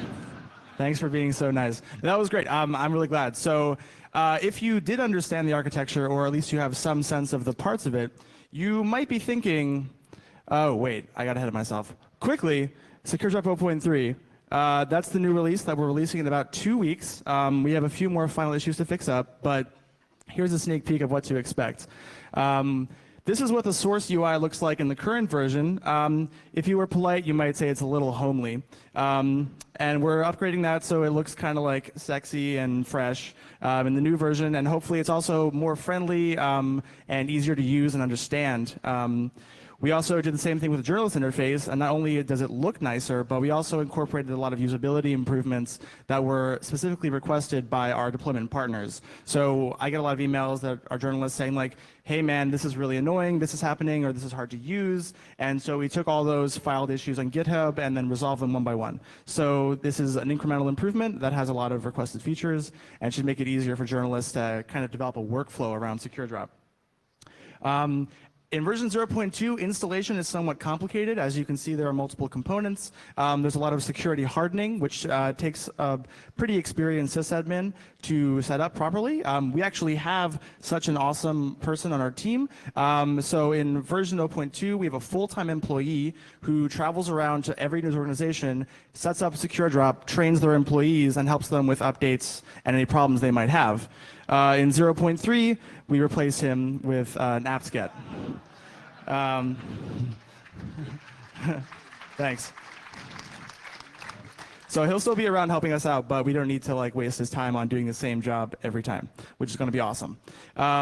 So yeah, we also got an audit done, this time by ISEC partners. They did a really great audit of our code, found some issues, nothing too major. So we're going to release the full audit report along with the code in about 2 weeks once we have everything, all the issues from the audit fixed up. This is part of our commitment to audit every single release that we put out. Because we recognize that people use this for high security situations, and we want to make sure the software is as safe as possible. So we'll have every release from now on audited by independent third parties, and we got ISEC to do this one. They did a great job. So rock and roll. Thanks. So back when I was saying if you understood the architecture, you might have had, if you're familiar with security engineering at all, a few thoughts like this. It's not a perfect architecture. There are a lot of trade-offs for usability, and I want to talk a little bit about what those look like. So one thing that you can say about Secure Drop is that it's a web application. That's good because it makes it easy to use. The process is pretty much install the Tor browser bundle, visit a .onion address for that news organization, and then click a bunch of buttons. It's way easier to set up than GPG or OTR. And it also has, as Jan mentioned before, a nice property of plausible deniability. Since the Tor browser does a lot of work to try and erase any traces of sessions that you do in the Tor browser, by simply not storing any persistent state in the application, it's pretty easy to have a strong assurance about the application not leaving traces on a source's machine. So if a source is being investigated, they might have the Tor browser bundle, but they don't have like a Secure Drop native client, which would look a little bit more awkward. And so we think that's a pretty cool property. Unfortunately, Secure Drop is also a web application. And that means that there is the huge attack surface of the browser to contend with. We do encourage sources to disable JavaScript, and that's specifically with the Tor Freedom hosting attacks in mind of last August, where the FBI used targeted malware based on a JavaScript exploit to own a bunch of Tor users and de-anonymize them. So that is kind of a cool mitigation, but we have no idea if people actually follow our instructions. And it also really limits what we can do with the application. If you're a web developer, try writing a thing without JavaScript these days. It's pretty hard to do. So it also limits use cases. You know, if you're a source who doesn't feel comfortable using a browser for whatever reason, we simply have a really difficult time supporting your threat model and your use case because everything is so constrained to this one stack. Another design choice, which is kind of questionable, is that we do server-side encryption. So plain text is sent from a source to the server over the Tor Hidden Service Protocol, which is encrypted end-to-end, and then it's encrypted on behalf of the source on the server. This is great for usability. There are no keys to manage. It also helps maintain deniability. Imagine if you're an engineer for a second trying to do end-to-end encryption without storing any state. It's tricky. Not impossible, but tricky. It also lets us use established tools like GPG. So instead of rolling our own crypto, we can simply use established, audited, highly considered tools that already exist. And that makes auditing and reasoning about the security of the system a lot easier. But it makes the server a huge, huge target. And this is some of the things that an attacker can do if they have an active, ongoing attack on a Secure Drop server right now. They can get the plain text of all submissions submitted past the point of compromise. Plain text of submissions reveals what's being submitted, and it might reveal who is submitting it, depending on the metadata that could be stored in that file. We treat that as being almost as severe as a Tor compromise, aka a full de-anonymization. So it's a really, really severe attack. They can also get the source's passphrase when it's been sent to the server. They can pull it in as it's being fed to the server over the Tor Hidden Service Protocol, and then they can use that to decrypt replies that are sent from the journalist to the source. As you might imagine, those could contain all kinds of correlating data that would help you identify a source. Of course, they can get all of the stored encrypted submissions and replies. They are encrypted and the keys are kept offline in cold storage, as Jan said before, but they still can't access that and maybe then get those keys. And they can also get the metadata about the size and timing of communication, which could also be useful for an investigation. So this is pretty bad. It means we have to be really, really careful about the server and make sure that it's not being compromised, which is why, as Jan said before, we have an OSSEC-based monitoring server and all this hardening steps built into the server to try and mitigate this risk, but it's still a huge risk. Also, if you're a network attacker and you can do an active man in the middle of, say, the Tor hidden service protocol, then you can read plain text submissions and replies, depending on your perspective and what traffic you can eavesdrop on. So the Tor hidden service protocol is, as far as we know, secure, and it is end-to-end, but we'd like to have more defense in depth and not rely on that protocol alone to be secure. And of course, you can DOS things, but that's not, people can always do that. Yeah, so these are the solutions we're considering for kind of a big overhaul and a re-architecture of SecureDrop, tentatively called the 1.0 release. So we'll have a generic API that allows us to make implementation agnostic clients. So it could be a web app and we can maintain the experience that we have now, or it could be a native application and we can use that platform to develop a much more hardened application with better security assurances, et cetera. The possibilities become limitless. And then through that, we can hopefully support more use cases and threat models and support a wider array of sources. You know, like if you're like a local whistleblower, maybe you don't have the same adversary as Edward Snowden does. We'd like to kind of support a wide range with appropriate tools for everybody in between. And we also want to encrypt end-to-end, and that will, of course, minimize the damage from the server compromise I was just talking about. So from this list, if we have end-to-end encryption, my animation is gone, but the first two things are no longer a problem. And the fourth thing is still a problem, but we can obfuscate and normalize, which we already do some of today. We can try and make that less of a problem than it is. And then on this slide, the first point about reading plaintext submissions and replies is no longer a problem if the communication is end-to-end encrypted. So yeah, some of the challenges we're facing are trying to maintain plausible deniability as we move to an end-to-end system. As I said before, that's a challenge. It's very difficult to do, but not impossible. And more generally, as you want to create more full-featured applications, storing state is very useful, and we want to trade off the deniability with the functionality of the application. So that's pretty tricky. And usability is a challenge, especially for journalists. You know, we have an air gap that we currently enforce every installation to transfer submissions to an air gap to work with them, which is really nice from a security point of view, but it's also a huge pain in the ass. So it's not clear if that's always the best thing to do. We'd like to support, again, a wider variety of use cases to make this a useful tool for journalists and for sources. That's kind of just a subset of what we're working on, but I wanted to kind of whet your appetite. If you guys have any questions, check out our Twitter account. We have a mailing list for developers. Our GitHub is very active. And of course, SecureDrop and everything that the Freedom of the Press Foundation does is supported by donations. So please consider donating. And I went through that really fast because we have to end really early, but I think we still have 15 minutes for questions. So if you have any questions, please come to the mic. Yeah, can you go to the mic, please, so people can hear it? Oh, no, go for it. What's up?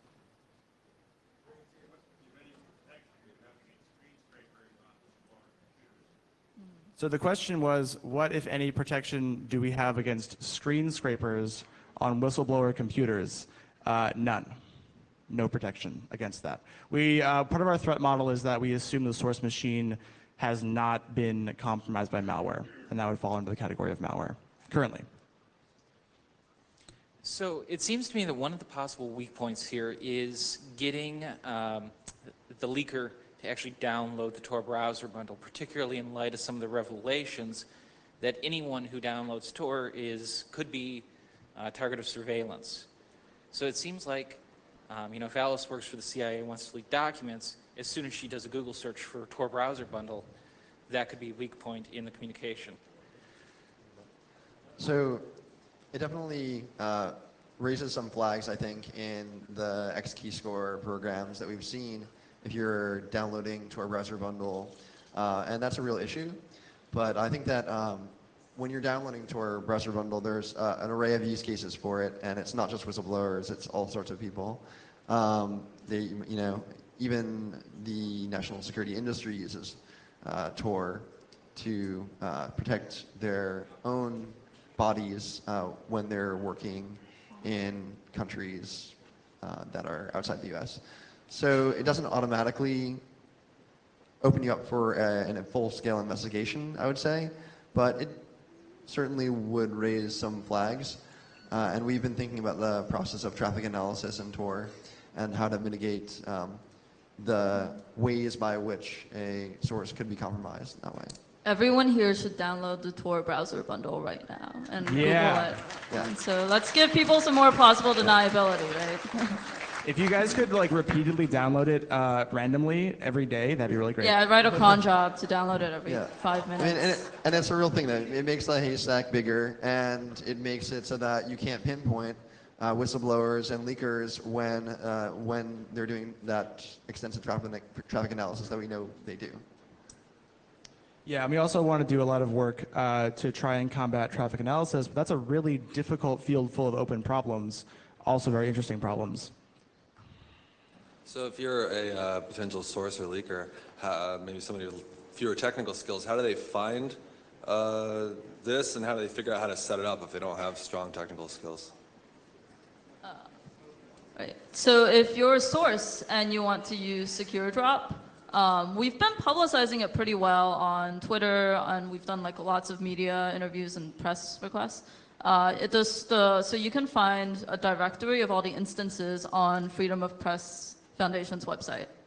And if you're a journalist and you want to set it up, we have seen people try to do this themselves, but they usually have questions and they post them on as like GitHub issues, and we help them out.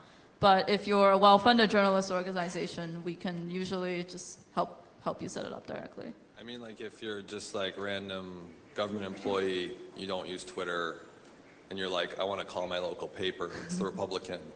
Like, how do they discover how to do this? Right. So every news organization has what we call a landing page, and that describes how to use SecureDrop. So basically get Tor browser bundle, go to this onion, and also has some basic OPSEC guidelines, like don't do this on your corporate network, go to a coffee shop, et cetera, and so forth.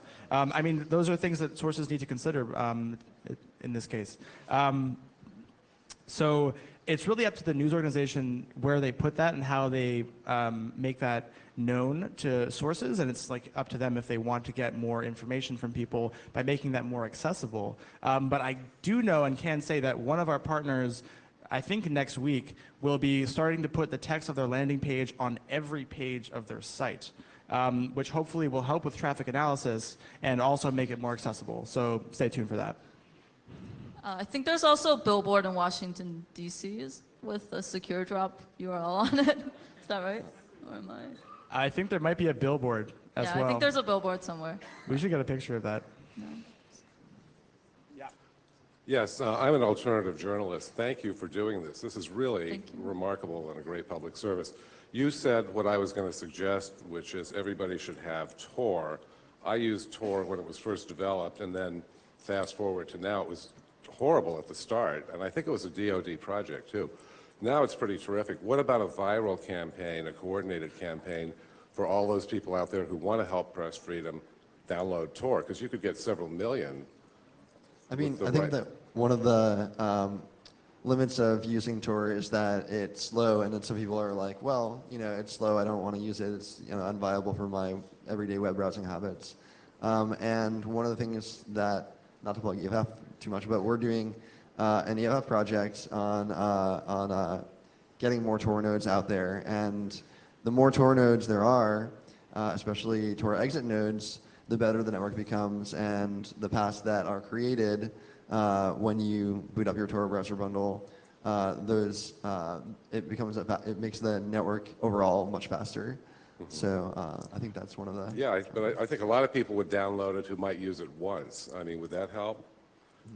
If they knew that was a contribution to freedom of the press and... Yeah, solidarity.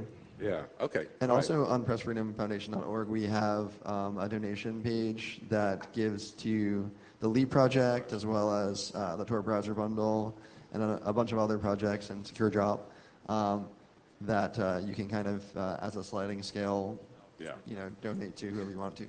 Thank you again. Yeah. Thanks. Thank you. Thank you. I'd like to first reemphasize the point you just said. Please run a Tor exit node. It's really cheap. You can do it on Amazon. It's pretty trivial. With regards to the first couple comments about, hey, you know, what if the source is already owned? I mean, you can't enforce that someone run a Tails live CD, but I think you should highly, highly encourage it. Assume that the source is compromised. Definitely. Assume that Definitely. they're already owned. You can't, you know, 100% say, yes, this person is running from a live CD, but I think you should really, really, really emphasize that. Thanks for sharing that. We totally agree. In our mind, for the 1.0, the big major next release, the two main clients will be some kind of a browser thing to maintain the current experience, but probably an add-on so we can maybe do crypto more safely. Question mark, question mark, question mark, please don't kill me. And the other idea is a native client that we want to try and get included in Tails by default, so it's just with Tails. Thank you. Yeah, thank you.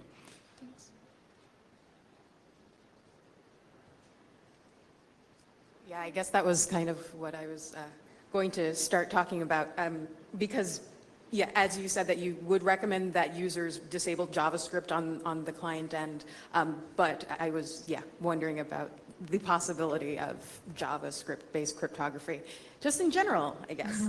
But maybe you already answered that question. So my second question would be then that I guess the allure of it for journalists, or for not journalists, but organizations of the press specifically, is because they can hold on to those documents in-house because of, you know, this congressional act that you mentioned beforehand. However, do you ever see that, I mean, citizen journalists themselves, you know, as they grow in number, especially across the world, start to take on a lot of these responsibilities, but yet they do not have these protections. Would you still suggest, or experimenting with secure drop if you're with a smaller organization, perhaps an unofficial organization? So I would say that there's this project being developed by one of our lead developers called Onion Share, and I think that might be something to look into if you don't have the ability to set up secure drop instances. But generally, I think that, you know, we try and focus on things that we can reason about in a lot of ways, but there's no reason for a citizen journalist not to use secure drop. They should definitely explore it, and if it's a useful tool, check it out. We also have some projects, some deployments of secure drop that are kind of being set up now, and they're with lawyers and also some members of Congress who are fed up with not being able to get access to documents through their conventional channels, and so they want people to leak to them. Seriously. So it's not just for journalist organizations or big ones, but that is what we started focusing on. We understand that the best. As we grow, we want to support more and more cases, citizen journalists, watchdog groups, NGOs, lawyers, et cetera, and so forth, but we want to consider that carefully as we go. Onion Share is another cool anonymous file sharing project that you guys should take a look at if you're interested. Yes, one technology that Aaron Schwartz was also working on was Tor2Web, which was a kind of a web proxy for accessing Tor hidden services in the darknet. But when I look at your architecture, then I think there was nothing about Tor2Web. So why did you drop Tor2Web from your architecture, or did you, or? So currently, if you use Tor2Web to access a secure drop instance, it gives you a warning, and it says you are highly advised not to submit any documents over Tor2Web to our portal because it doesn't protect your anonymity. Tor2Web has great uses, but secure drop is not one of them.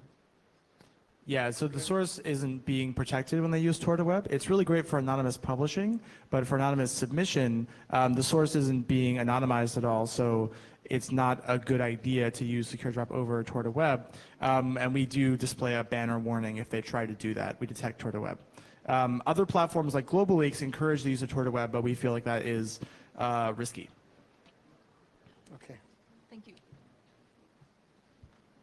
Can you talk about some of the vulnerabilities for the air gap machines in the newsroom and what you've done to make sure somebody doesn't accidentally plug that machine in, for instance, because newsrooms can be hectic places?